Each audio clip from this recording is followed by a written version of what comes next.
Meus irmãos, nós estamos numa sequência de mensagens, a série de mensagens que a gente dá o nome é de perspectivas. A gente está trazendo algumas visões sobre alguns assuntos que nós reputamos como bem fundamentais assim, na caminhada cristã. A proposta das noites de domingo não é, claro, jamais ser abarcar todo o assunto, porque isso seria impossível. Mas como a proposta das mensagens já dizem por si só, é apenas uma visão, é uma forma de enxergar, é uma forma de perceber esses assuntos.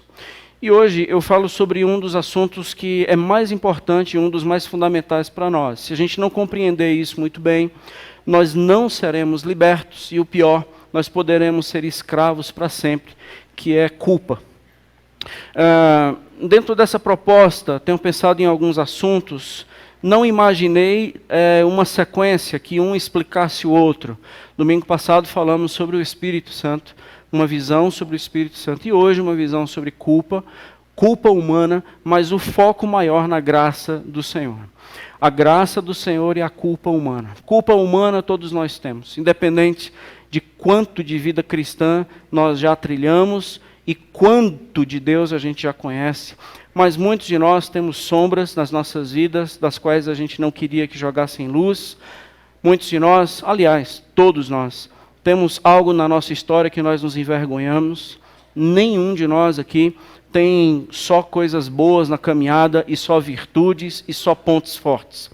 Todos nós temos alguma coisa do que nos envergonhar. Todos nós. Se nós fôssemos tratar aqui as pessoas sem pecado, o que ficasse era pecador. Porque, assim, os pecadores, por favor, saiam daqui. Quem ficasse estava pecando porque estava mentindo. E quem diz isso é a própria Bíblia. Aquele que diz que não tem pecado, já mentiu, então tem que sair também. Porque, então, na verdade, todos têm algo na sua vida do qual se envergonha. E como é que a gente lida com o pecado? O assunto é esse. E o que eu estou falando de pecado mesmo, e não de sentimento de culpa. O sentimento de culpa ele é traiçoeiro, porque o sentimento de culpa pode ser de um super-herói fracassado. Existem várias nuances assim do sentimento de culpa. O sentimento de culpa pode ser porque você não conseguiu evitar a tragédia. E quem não conseguiu evitar a tragédia e sente culpa por isso, isso é o sentimento da culpa de um super-herói fracassado. Porque alguém diz para ele ou para ela que ele poderia impedir, interceptar e ser onipresente. E está em todo lugar, em todo tempo. Então, o que aconteceu de trágico na minha família, nas pessoas que eu amo, eu posso me sentir culpado por não estar lá. Na hora do abuso, na hora do suicídio, na hora do acidente. E isso eu trago culpa, porque eu poderia ter protegido quem eu deveria proteger e não consegui. Então isso é o sentimento de culpa de um super-herói fracassado, porque ninguém pode impedir tragédias. Pode ser também orgulho, alguém disse para você que você nunca ia cair. Ou então você é tão perfeccionista que você se gabava de não ter ninguém que pudesse apontar para você um ponto fraco ou um pecado. Isso, na verdade, isso é uma morada perigosa do orgulho. Porque o dia que você fracassar, e o dia que você errar, o dia que você cair, você nunca vai se perdoar. Nunca. Porque você não admite ter feito o que você fez. Então, isso é sentimento de culpa. E eu não posso, hoje, pelo tempo e também pelo foco, eu não posso falar sobre sentimentos de culpa, até mesmo porque esses sentimentos são ilegítimos diante daquilo que a gente propõe hoje, que é a culpa propriamente dita. Tá? Convido você a abrir sua Bíblia em Salmo 38. E o Salmo 38 é o Salmo de Davi. Nós não sabemos bem em que período Davi escreveu esse Salmo. Mas nós aprendemos aqui nesse Salmo como a culpa ela deforma a caminhada de uma pessoa. Salmo 38. Acho fantástico a Bíblia porque ela não esconde os fracassos dos seus heróis, né? A Bíblia nunca elevou nenhum homem de Deus e nenhuma mulher de Deus ao nível de herói. Os impecáveis, aqueles que não têm pontos falhos na sua caminhada. E não sei se você concorda comigo, mas a pessoa mais difícil que nós temos na nossa história para perdoar somos nós mesmos. Se tem uma pessoa que nós geralmente não perdoamos tão facilmente, somos nós. A não ser que a gente já seja cínico o suficiente para não sentir mais culpa pelo que fazemos. Que também aí não dá mais para falar dessas pessoas, não é esse tipo de gente que a gente está falando. Entendeu? Não dá para comentar sobre pessoa que hoje peca brincando e brinca pecando. Então, esses aí, o endurecimento do seu coração já existe. Eu estou contra Deus, eu estou fazendo algo que eu sei que é contra Deus, mas mesmo assim eu faço. Então, essa pessoa, seja qual pecado for, se está desalinhado com Deus, é algo que o coração já empederniu, já virou pedra. E um coração de pedra não tem alma. Não sente, não chora e jamais iria sentir qualquer tipo de culpa. Porque pedra é pedra. Por isso que Deus ele diz que eu vou endurecer os corações e quando eu endurecer os corações, acabou. Então essas pessoas não sentirão mais o desejo de se arrepender. Vamos olhar aqui para Davi, um homem que tem culpa, não o sentimento de culpa propriamente dito. Salmo 38. Não me repreenda, Senhor, na tua ira, nem me castigues no teu furor. Cravam-me em mim as tuas setas, e a tua mão recai sobre mim. Não há parte sã na minha carne, por causa da tua indignação. Não há saúde nos meus ossos, por causa do meu pecado. Pois já se elevam acima da minha cabeça as minhas iniquidades. Como fardos pesados, excedem as minhas forças. Tornam-se infectas e purulentas as minhas chagas, por causa da minha loucura. Sinto-me encurvado e sobremodo abatido. Ando de luto o dia todo. Ardem-me os lombos e não há parte sã na minha carne. Estou aflito e muito quebrantado. Dou gemidos por efeito do desassossego do meu coração. Tem alguém aqui assim hoje? O coração absolutamente sem sossego, pelo sentimento de culpa. Na tua presença, Senhor, estão os meus desejos todos. E a minha ansiedade não te é oculta. Bate-me excitado o coração. As batidas do coração estão descompensadas. Faltam-me as forças. E a luz dos meus olhos, o brilho do viver, essa mesma já não está comigo. Os meus amigos e companheiros afastam-se da minha praga. E os meus parentes ficam de longe. Estou só. Armam ciladas contra mim os que tramam tirar minha vida. Os que me procuram fazer o mal dizem coisas perniciosas e imaginam um engano todo dia. Mas eu, como surdo, não ouço, e qual mudo não abro a boca. Sou com efeito como quem não ouve, e cujos lábios não há réplica. Quem dera que nós fôssemos assim. Por quê? Porque eu estou esperando em ti, Senhor. Tu me atenderás, Senhor Deus meu. Porque eu dizia, não suceda que se alegrem de mim, e contra mim se engrandeçam quando me resvala o pé. Pois eu estou prestes a tropeçar, é verdade. A minha dor está perante mim sempre. Confesso a minha iniquidade. Suporto tristeza por causa do meu pecado. Mas os meus inimigos são vigorosos e fortes. E são muitos os que sem causa me odeiam. Não sei por que tanto ódio. Da mesma sorte, os que pagam o mal pelo bem são os meus adversários. Porque eu sigo o que é bom. Não me desampares, Senhor, Deus meu. Não te ausentes de mim. Apressa-te em socorrer-me. Senhor, minha salvação, salvação minha. Amém. Deus nos abençoe com a sua rica palavra no nome de Jesus. Quero adiantar para você que hoje nós vamos usar vários textos. Então, se você já puder ficar aí com as suas mãos preparadas, ou se por acaso preferir acompanhar aqui no PowerPoint, pedir que a equipe aí consiga, mas caso você possa e tenha mais habilidade com a palavra, de ver comigo e ler comigo, eu te faço esse convite e desafio desde já. Eu vou sair daqui rapidamente do Salmo 38 e vamos para outros textos, para a gente perceber, à luz das Escrituras, o poder da graça acima do pecado humano e da culpa humana. Então o foco não está na culpa humana, porque essa fatura já está fechada, o boleto já está na nossa mão, nós temos sim o sentimento de devedor. A questão é, o que é que Deus vai fazer com isso? O que é que eu preciso aprender sobre graça de Deus? O que é que eu preciso entender sobre perdão de Deus, sobre a minha vida, diante do absurdo que eu cometi? Seja quando e o que tenha sido.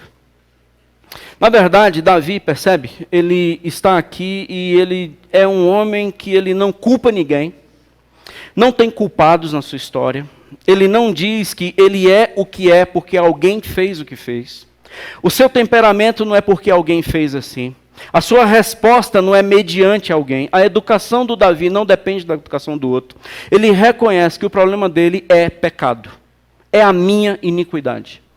Eu não estou culpando ninguém. Eu não sou assim por causa do absurdo que me foi cometido ou que cometeram a mim. Davi é ciente. Eu tenho uma realidade e essa realidade é culpa. Eu sou culpado. Então não há culpados. A gente tem essa partida. E é interessante, se a gente perceber aqui no Salmo 38, várias coisas elas começam a encontrar contornos que justificam, às vezes, o sentimento que nós temos. Por exemplo, primeiro sentimento, Deus está contra mim. Viu que o Deus aqui para o Davi é um flecheiro? Davi é um alvo. E no versículo 2, o Senhor está flechando Davi como um Deus castigador. O sentimento dele é que todo dia o Senhor envia uma flecha de punição pelo seu pecado. O sentimento de culpa gera em nós um apartar de Deus, e eu não estou mais associado a quem Deus é e Deus a mim. Nós estamos apartados, e é isso mesmo que acontece. Quem dera que nós tivéssemos um sentimento tão nobre quanto esse, de que o meu pecado causa separação com Deus. Deus não é aliado do meu pecado. Aqui Davi não está plenamente correto, mas é a partir daqui que as vitórias e os grandes avivamentos acontecerão. Qual é a base de um avivamento? A base de um avivamento é a convicção de pecado.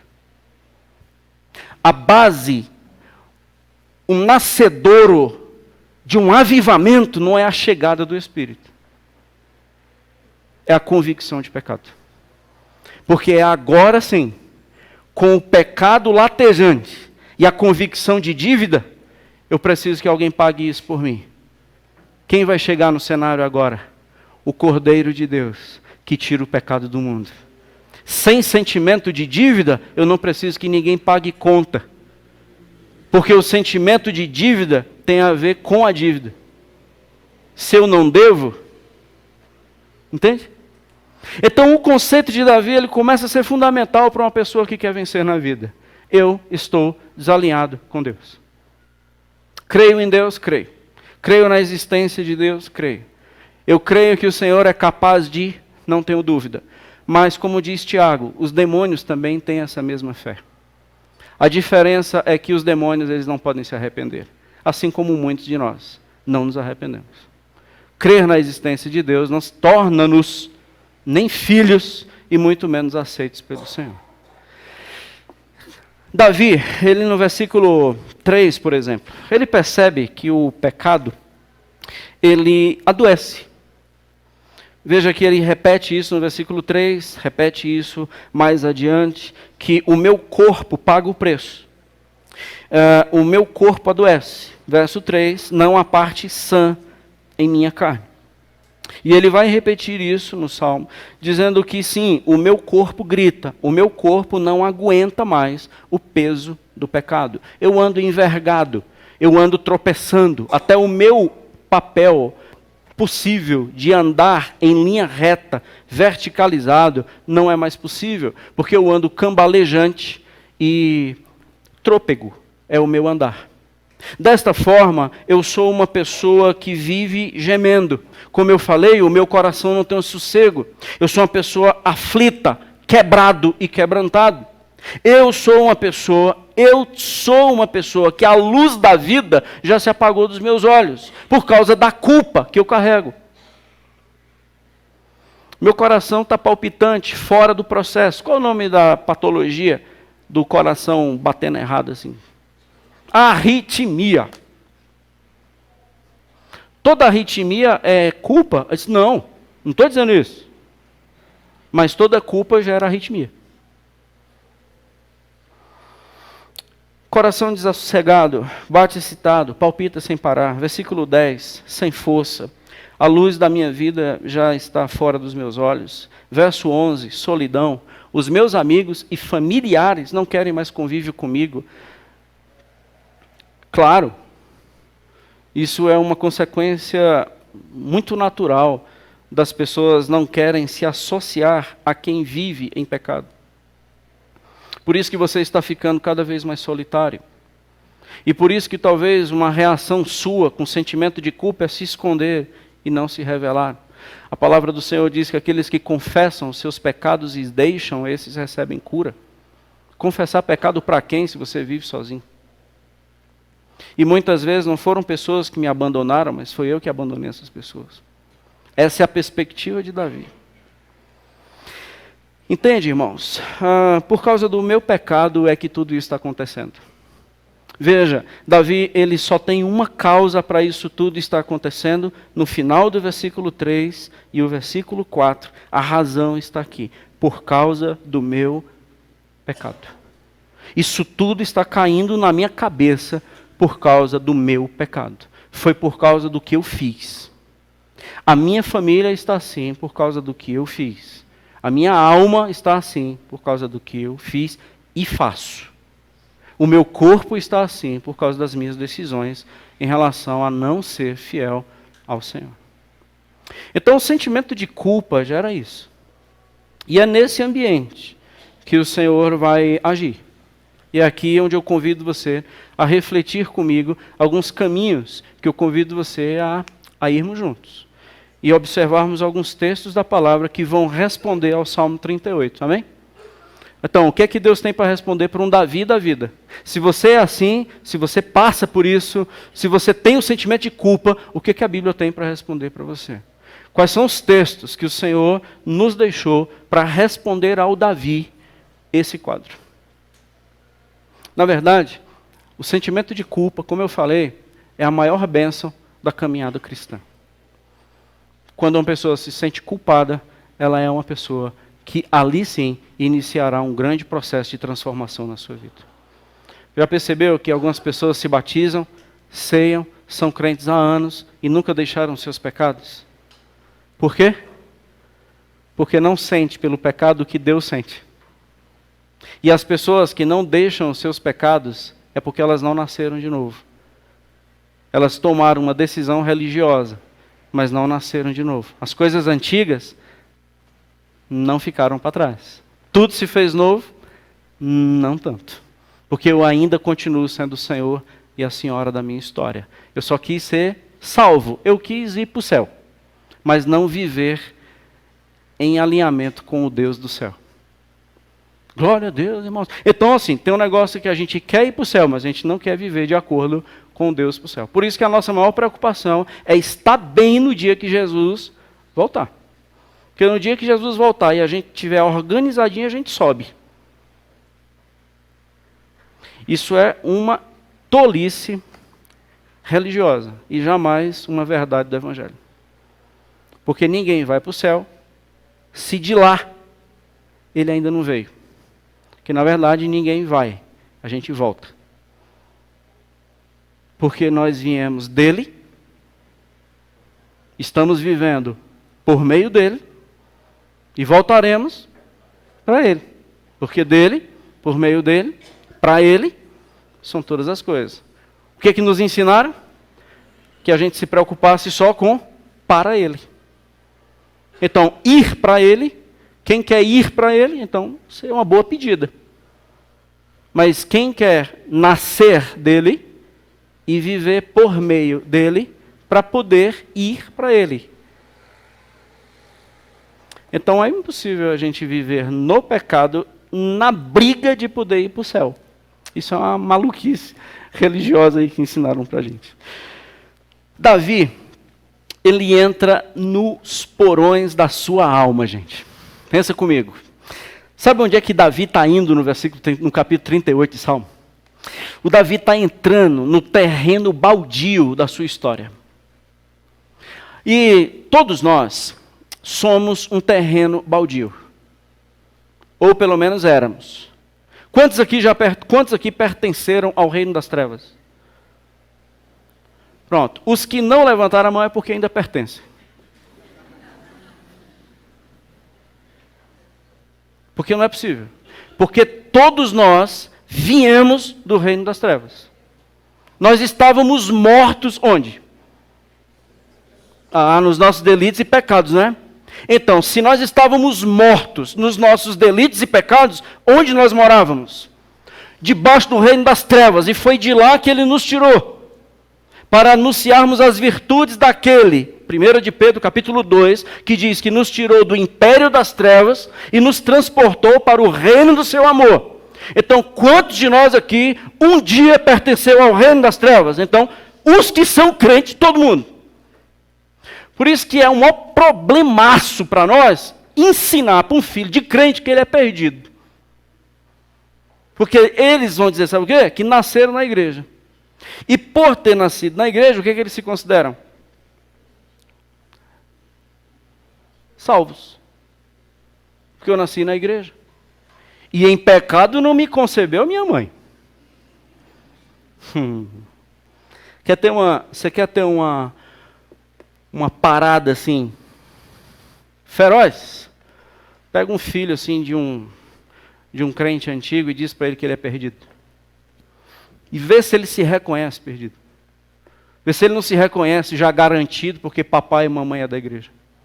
Filho de pastor, então, nem imagina. Pensa que tem garantia por pedigree, eu não sei. Assim. Davi está entrando nos porões da sua alma e dizendo, eu tenho dívida. Eu tenho culpa. Eu sou pecador. É isso que Davi fala. Olha só uma coisa quando mudou. Por isso que a gente vai perceber que os salmos, eles não estão organizados cronologicamente. Vamos comigo para o Salmo 32 e aí a gente começa a nossa caminhada. Geralmente eu não prego assim, usando vários textos, mas como estamos nesta visão sobre um assunto, penso ser mais interessante usarmos outros textos como apoio. Salmo 32, verso 1 e 2. Bem-aventurado aquele, isso é, verdadeiramente feliz, é aquele cuja iniquidade é perdoada, cujo pecado é coberto. Bem-aventurado o homem a quem o Senhor não atribui iniquidade e em cujo espírito não há maldade. Muito feliz, muito mais que feliz, é um homem cuja a iniquidade está perdoada e o pecado está coberto. Como essa pessoa é feliz? Por quê? Porque não existe nada mais infeliz do que uma pessoa possuída, dominada e escravizada pelo sentimento de culpa. Por isso que bem-aventurado é uma pessoa que não carrega culpa em si. Agora, o que foi que aconteceu para o Davi fazer isso aqui? Por que mudou tanto? Aonde foi que o Davi conheceu o resultado para se escrever o capítulo 32?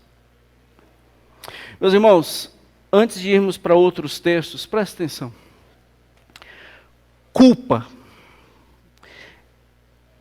é uma ação da alma que somente gente boa sente. Vou repetir. Culpa, só quem sente é gente boa. Você já percebeu algum assassino arrependido? Sim. Você pode ter visto na televisão ele com remorso, por ter sido pego. Caramba! Aí começa a chorar. Existem pessoas más que vivem em maldade e trilham em maldade, que são capazes de cuspir em Cristo com as suas atitudes, com as suas decisões. Existem pais tão crentes que são capazes de dar camisinha para os jovens, seus filhos. Sabe o que é isso? São corações duros no pecado. E sabe o que é que os pais vão dizer para os seus filhos? Por favor, não engravida não. Então, essas pessoas jamais sentirão culpa.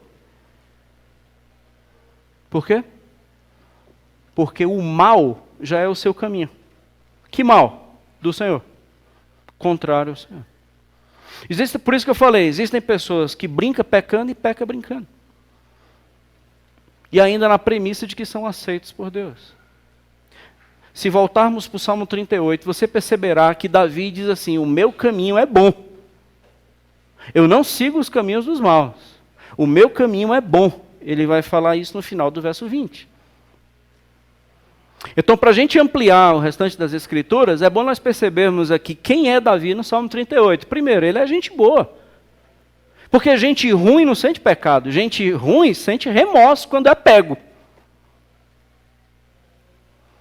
Gente boa não sente pecado. Por isso que o Salmo 29, verso 1, Salomão vai dizer assim, haverá um dia que as pessoas que foram repreendidas tantas vezes serão quebradas de uma vez e não haverá mais cura para elas. Provérbios 29, verso 1. Haverá um dia que aquela pessoa que foi repreendida a vida toda vai ser quebrado de uma vez só e não haverá mais cura. Porque sempre brincou com as suas repreensões. Por quê? Porque nunca sentiu culpa por nada. Dá um jeito para nunca ser pego. São os cínicos e os fariseus. Davi era gente boa. Tanto é que os maus eram percebidos por Davi, e Davi diz, eu não sou igual a essa galera. Eles partem para cima de mim e eu fico mudo e surdo. Eu nem falo e nem escuto, porque eu não vou responder essa turma. Eu não sou imbecil de me trocar com o mal. Que os maus se consumam por eles mesmos. Eu sou um cara que sigo o que é bom. Culpa é um movimento do espírito humano que busca saber como é que se paga a dívida. Culpa é o desejo humano de dizer assim, como é que eu pago o que eu fiz? E sabe o que é que a religião, a religare, vai fazer? Que através da religião, a gente mudar os nossos comportamentos, a gente vai ser aceito por Deus. Porque o sentimento de culpa, e nada mais vulnerável, manipulável do que uma pessoa cheia de culpa. Porque se uma pessoa cheia de culpa cair nas mãos de um líder maligno, vai matar essa pessoa. O sentimento de culpa é uma coisa nobre, que diz como é que eu pago o que eu devo. Aí muitos de nós caímos na enrascada de começar a trabalhar para Deus para pagar o que eu fiz. Tanto é que quando acontece alguma coisa, a primeira coisa que eu vou querer saber é o que é que eu fiz para merecer o que eu estou fazendo. E muitos nem perguntam, porque sabem que é pagamento mesmo. Então, bateu o carro, nem vai orar. Não, Deus, eu sei que eu mereço. Filho está doente, você corre pedindo perdão pelo que fez para ver se o menino fica curado, porque você sabe que pode ser um resultado do teu pecado e o menino ficou doente. Ou não é assim que a gente faz? E quantos de nós estamos dizendo assim, é porque eu estou pagando pelo que eu fiz? Sabe o que é isso? Uma pessoa que ainda não sabe como é que se paga. Porque quem está querendo pagar pelo que fez, ainda não está pago. Glória a Deus, irmão. Entendeu? Então a gente vai ficar numa maluquice, tentando pagar a conta para Deus, porque nós cometemos pecado, a gente tem o sentimento de culpa, mas a gente não sabe como é que paga. Por isso que Davi está envergado, por isso que Davi está torto, está cambaleante, e diz, eu não aguento mais, o meu coração não para de bater descompensado, e eu vivo um desassossego, porque eu quero pagar a conta e não sei como. Isso é nobre, só gente grande sente isso. Culpa é uma ação do Espírito que vai nos conduzir para quem pode resolver nosso problema. Meus irmãos, vejam como Davi, ele tem uma percepção de Deus. Deus está contra mim, ele é um flecheiro, a mão dele está batendo. Mas qual é a última sentença que Davi fala de Deus no Salmo 38? Ele é o meu Salvador. Qual é a percepção de fato que Davi tem de Deus? Um Deus extremamente santo, que não concordou com o que ele fez, mas é o único que pode salvá-lo dessa situação. Porque não há Salvador além dele. Então eu não tenho outros caminhos que não seja me acertar com aquele que me flecha. E aí o Davi vai aprender que Deus não é o flecheiro. Deus é aquele que vem com o seu Espírito e nos convence do pecado. Para que a lei?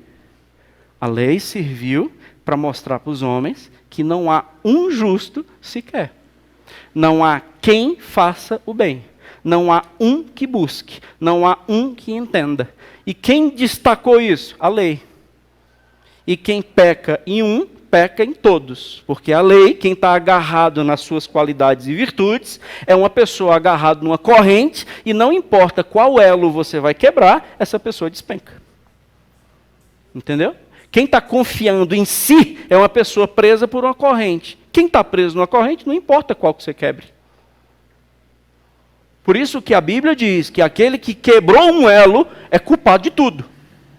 Então não adianta você dizer, nunca matei, nunca roubei, nunca fiz o mal para ninguém. Tem um restante infinito na Bíblia de pecados que vai pegar em nós. Então não se ache bom porque você nunca bebeu. Não se ache bom porque você nunca roubou. Não se ache bom ou aceito por Deus porque você nunca abusou de uma criança. Nunca se ache bom porque você nunca adulterou e nunca matou ninguém. Você não é bom porque a Bíblia diz que não há um sequer que preste. E é aí onde realça as nossas iniquidades e mostra a santidade do nosso Deus. E aí começa um culto de avivamento. Porque um culto de avivamento começa com todas as pessoas envergadas e Deus no seu trono, santo, santo, santo. Aí começa um culto de avivamento. O culto de avivamento começa com a pergunta, quem presta aqui? E o povo responde em coro, ninguém. Aí começou um culto de avivamento. Isaías 43. Esse texto mudou minha vida, reorganizou minha história, me realinhou com o Senhor, principalmente sobre esse assunto. Convido você a ir para lá, Isaías 43, no versículo 11. Vamos ver uma caminhada agora da graça de Deus para responder o problema da culpa.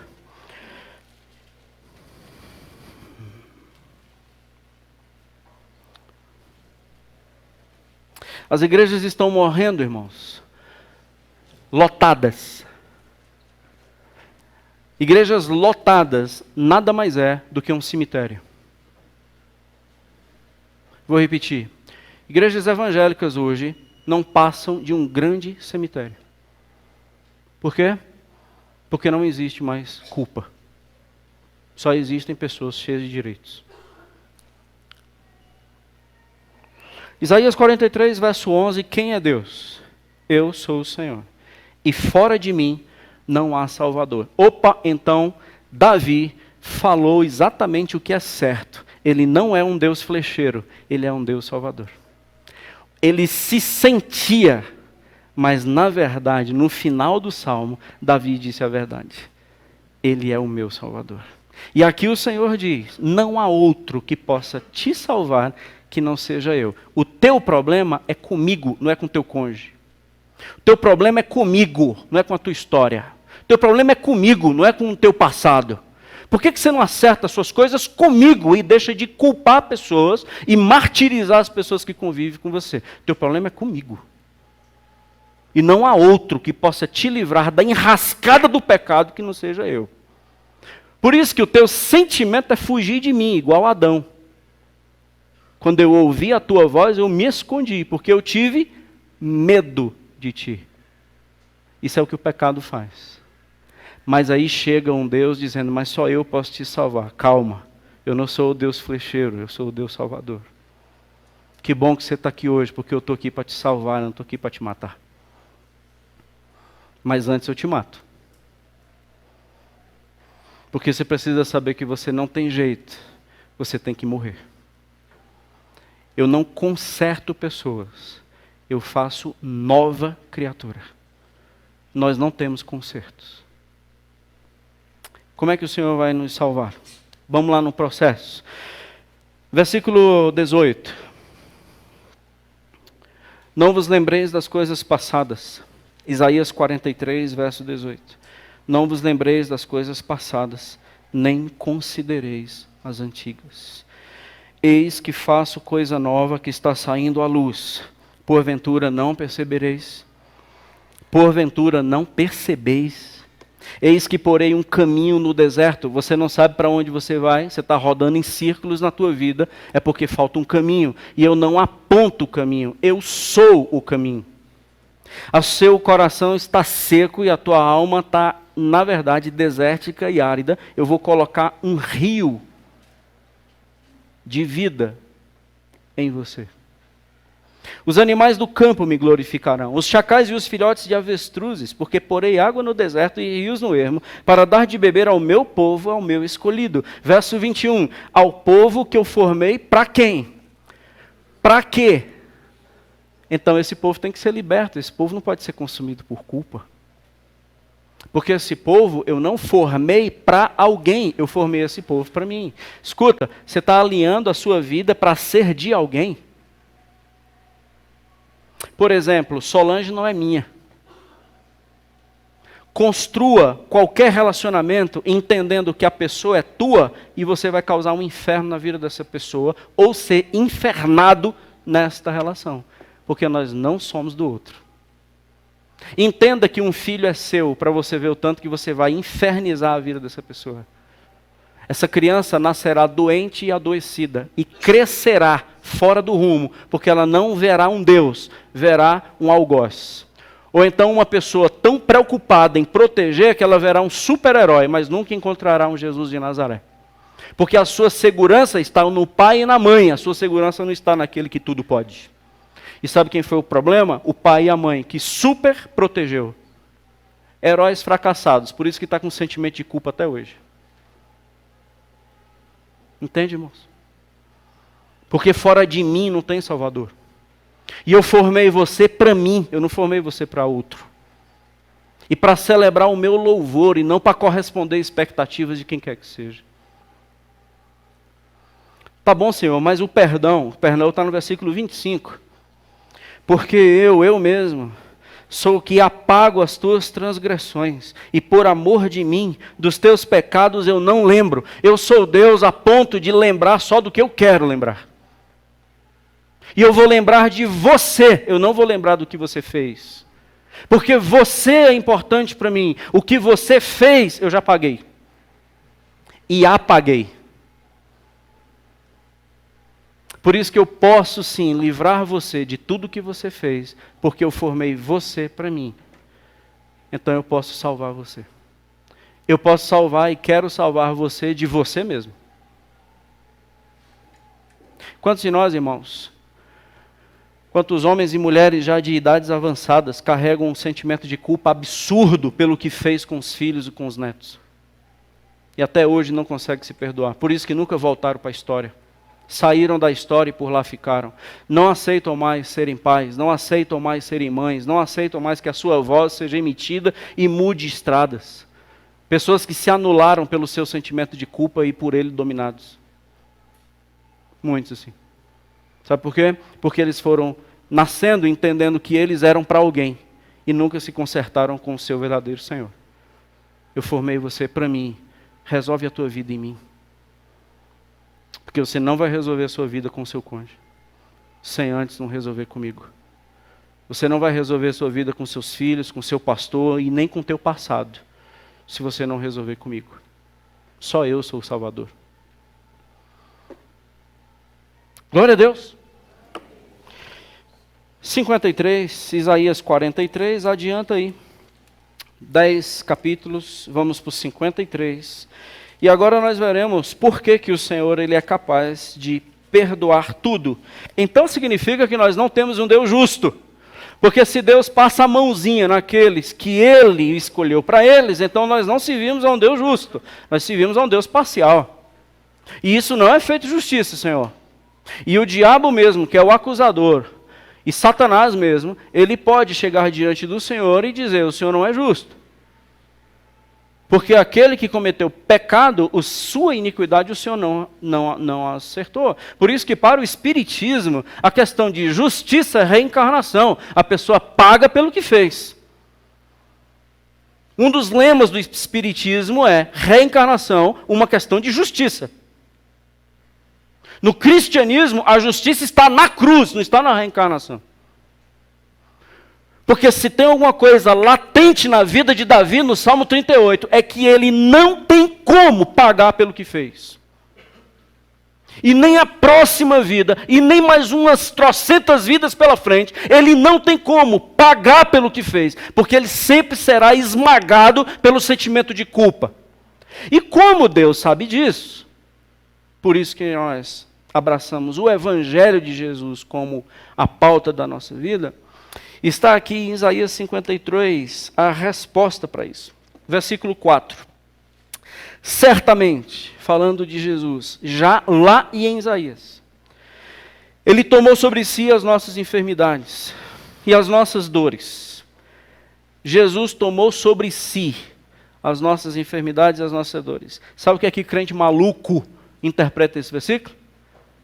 Então a gente não pode mais ficar doente.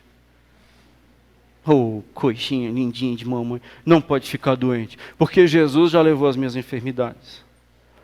Por onde você tem andado para acreditar num absurdo desse? Ele levou sobre si as suas dores, as suas enfermidades naturais de pecado, culpa. E não te garantiu uma vida sossegada que nem gripe você pega. É muito cheio de direito, irmãos, o cristianismo de hoje. Certamente ele tomou sobre si as nossas enfermidades e as nossas dores, levou sobre si.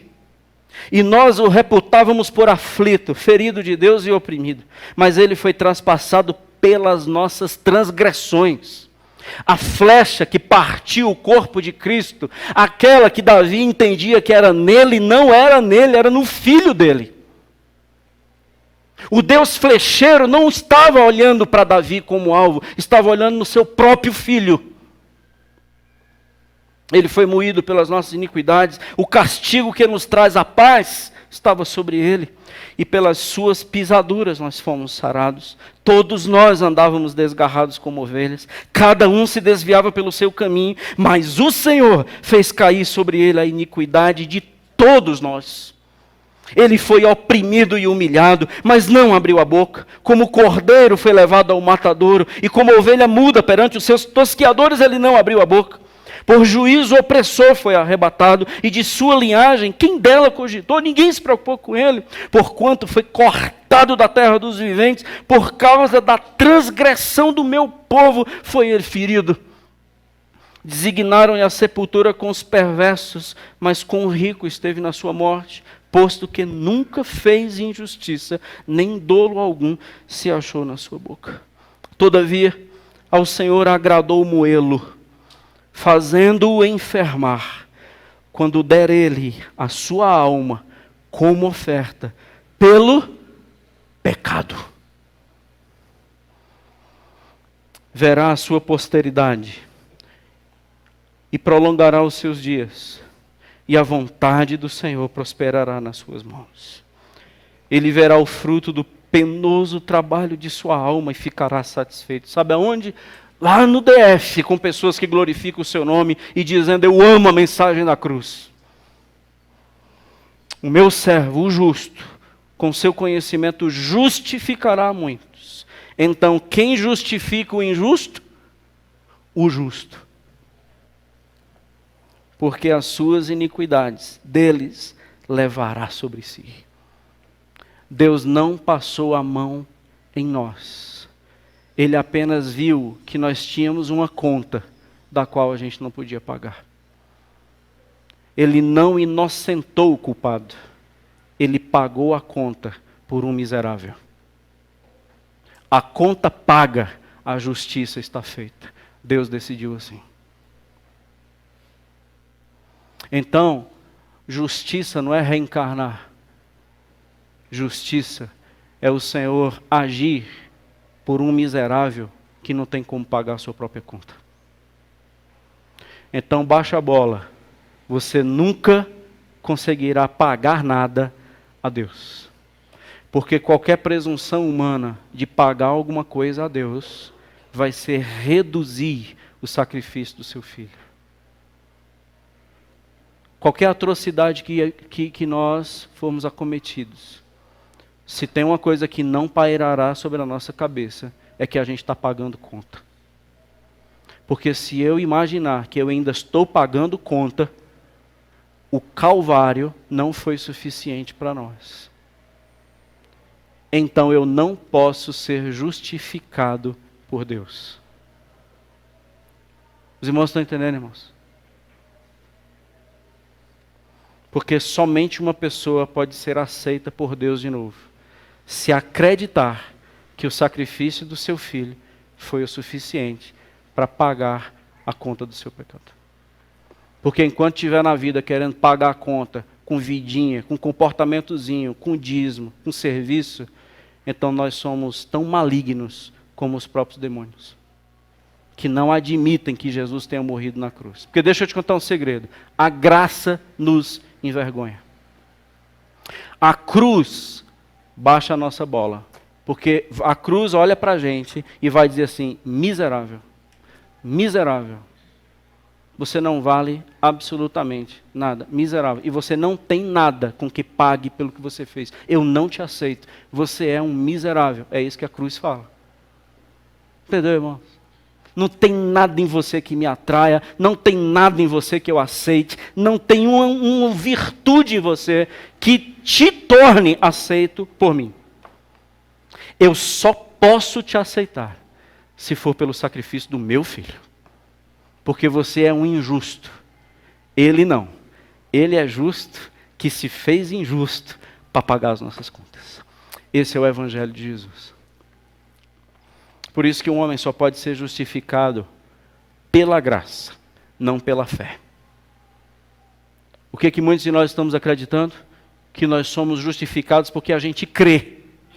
Não, nós somos justificados porque Ele morreu na cruz.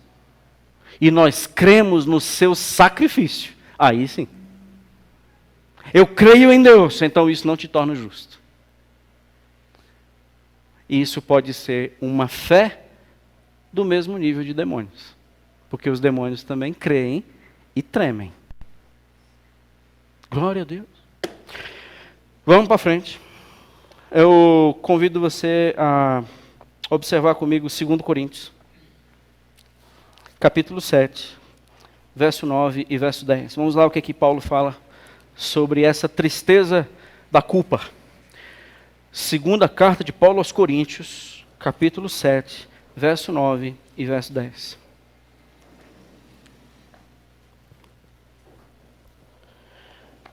Agora me alegro não porque fostes contristados. Não, eu não estou feliz porque vocês estão tristes. Mas porque fostes contristados para arrependimento. 2 Coríntios 7, 9. Pois fostes contristados segundo Deus. Vocês ficaram tristes diante de Deus. Aí por isso eu estou feliz. Para que de nossa parte nenhum dano vocês sofressem. Porque a tristeza, segundo Deus, produz o que, irmãos? Arrependimento para quê? Para a salvação. Que ninguém traz pesar, mas a tristeza do mundo produz morte. Os tristes pela culpa, organizados pelas sentenças de libertação mundana, que está hoje pautando muitas igrejas e muitos líderes, serão mortos, mas jamais salvos. Porque são salvos mediante um palco, salvos mediante algum movimento religioso, mas não são salvos por aquele que Ele é o único Salvador. Apocalipse capítulo 12, e eu caminho nessa primeira parte e já para o encerramento. Apocalipse capítulo 12, verso 10 e 11. Apocalipse 12, verso 10 e verso 11.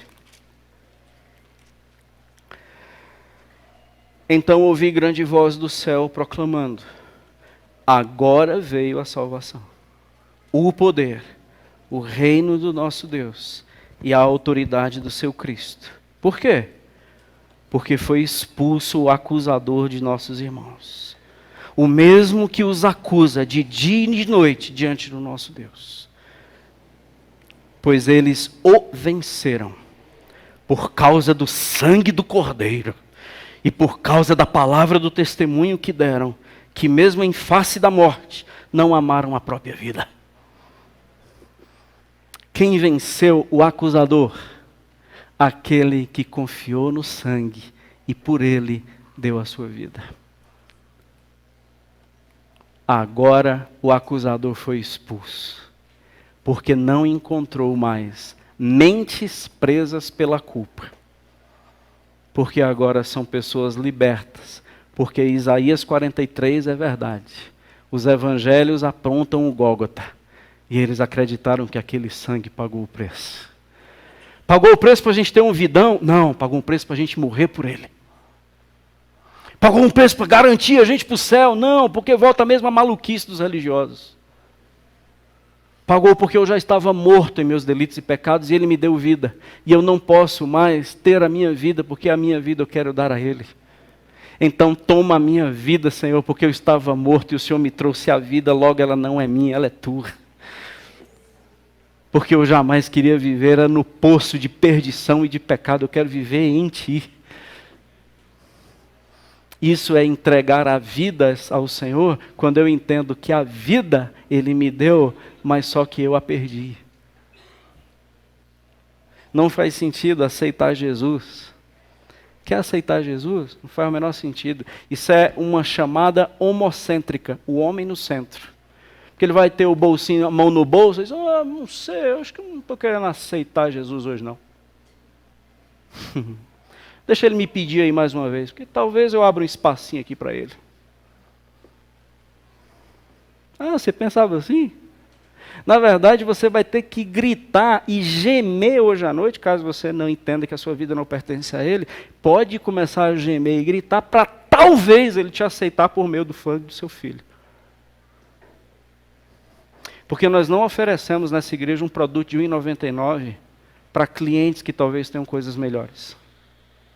A gente apresenta um sangue carmesim do Cordeiro de Deus, que nenhum presta, mas alcança aqueles que de fato se arrependem. Então não é a gente que aceita Jesus, é a gente levantando aonde a gente está em prantos, dizendo, o Senhor me aceita? O Senhor pode me aceitar? É esse o chamado. Aí o que ele vai dizer? Remorso ou culpa? Remorso ou sentimento de culpa? Sentimento de culpa ou culpa? Aí a gente bate no peito dizendo assim, miserável, eu sou um miserável. Ele diz, então venha, o perdão está disponível para você. Porque você reconheceu que de fato você é culpado. E não tem vítimas na tua caminhada. Você agora reconhece que o teu caminho está completamente desalinhado do Senhor. O que eu preciso fazer? Arrependa-se. Porque Ele já fez por você. Porque não poderíamos fazer nada que Ele aceitasse. 1 de João, eu quero dizer esse último texto, e eu só quero citar 2 textos, relatar 2 episódios. Estamos em Apocalipse, por favor, só volte a 1 de João, logo antes de Apocalipse. Apocalipse, se você não tiver familiaridade, o penúltimo é Judas, e aí começa a sequência das 3 cartas de João. Convido você a ir para a 1 de João, capítulo 8. Desculpe, 3. 1 de João, capítulo 3. Verso 19 e verso 21. 1 de João 3, verso 19 ao verso 21. Diz, e nisso conheceremos que somos da verdade. Agora a gente está conhecendo que nós somos da verdade. Bem como perante Ele. Lembra de como é que estava o coração de Davi? E agora como é que está o coração daquele que está trilhando na verdade? Tranquilizaremos o nosso coração. Pois se o nosso coração nos acusar, se o nosso coração vier de novo a ficar no processo de desassossego, certamente Deus é maior do que o meu coração e conhece todas as coisas. Amados, se o coração não nos acusar, temos confiança diante do Senhor. Mas se Ele te acusar, tem 2 caminhos para você tomar. Ou você ainda não está na verdade, ou então confie, Deus é maior do que qualquer sentimento de culpa que você possa vir a sentir. Porque o coração é tão poderoso, o nosso coração é tão poderoso, que só um Deus que está acima dele para organizá-lo. Então, por isso que se o meu coração me acusar, Deus é maior que o meu coração. Porque não vai ser o que eu sinto, vai ser o que ele disse. Não vai ser o que eu sinto mais, porque isso pode ser arranhões do orgulho na minha alma. Mas vai ser o que ele falou em Isaías 53. Ele já pagou o preço. Por isso que em Romanos 8 o apóstolo Paulo diz: quem pode acusar vocês? Foi Deus quem os justificou. Então não pode mais haver acusação contra aqueles que estão no Senhor Jesus. E se por acaso o diabo vier prestar contas com você, mande ele lá para o Calvário, cobrar na cruz, porque foi lá que a conta foi paga. 2 episódios. Uma mulher pega em flagrante adultério. João capítulo 8, do verso 3 ao 11. Eu quero só citar esses 2 episódios. João capítulo 8, verso 3 ao 11. Houve uma mulher pega em flagrante adultério. Lembra desse texto?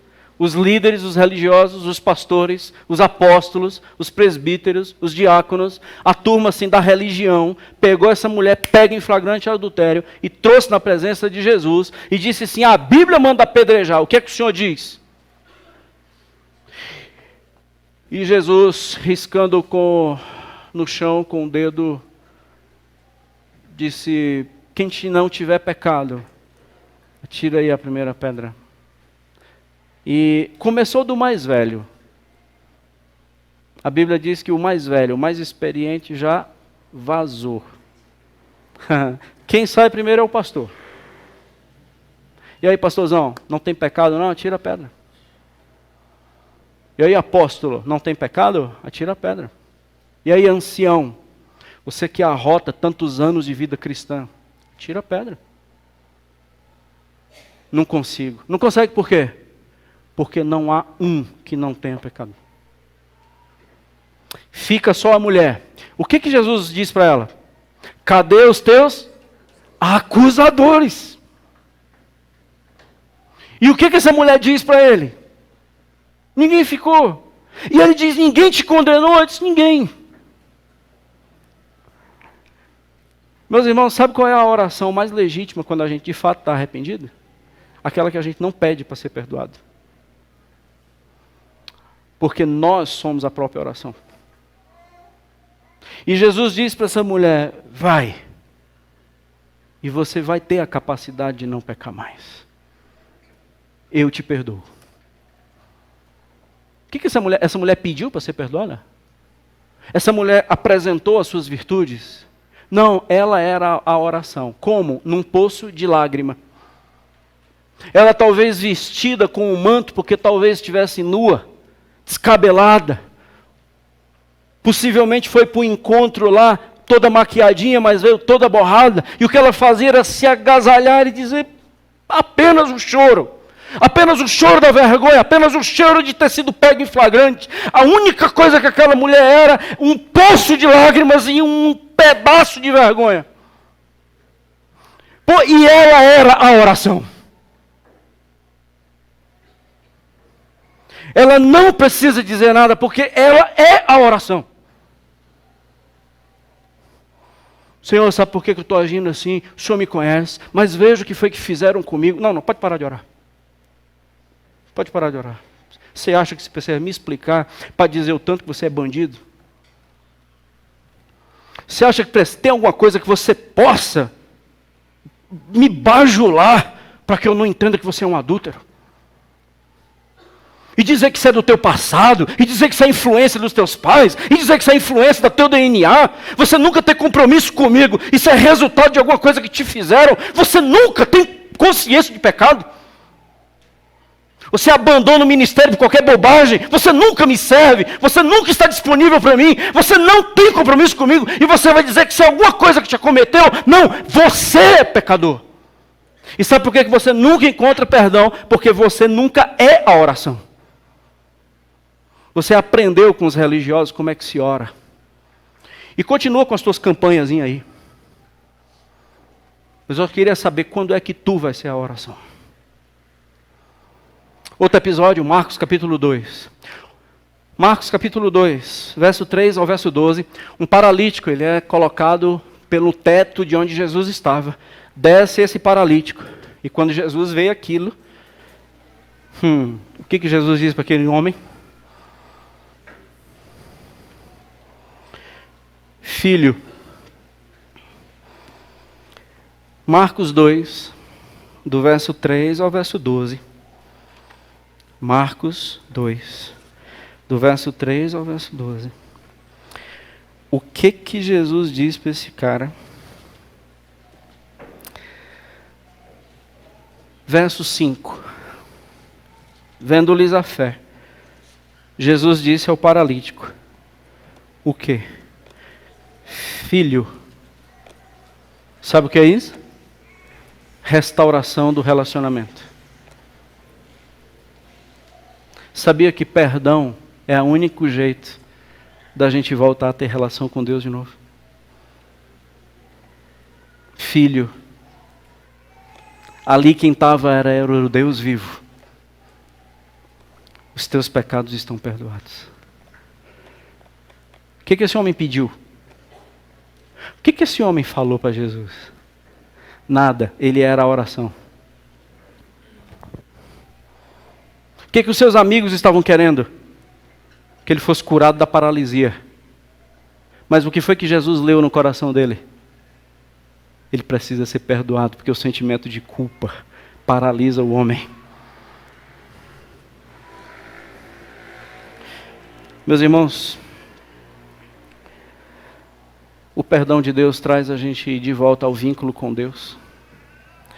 E o perdão de Deus traz restauração a uma culpa que nos atrofiou.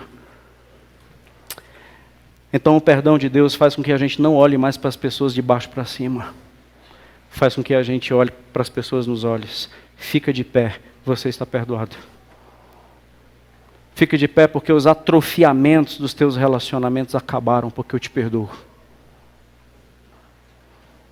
Fica de pé porque agora você pode pegar o seu leito e voltar para a estrada da vida.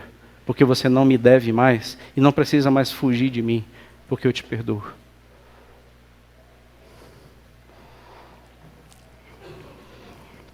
Filhinhos, 1 de João 2,12. Filhinhos, 1 de João 2,12. Eu vos escrevo, sabe por quê? Porque os vossos pecados são perdoados. Sabe por que eu estou escrevendo para você?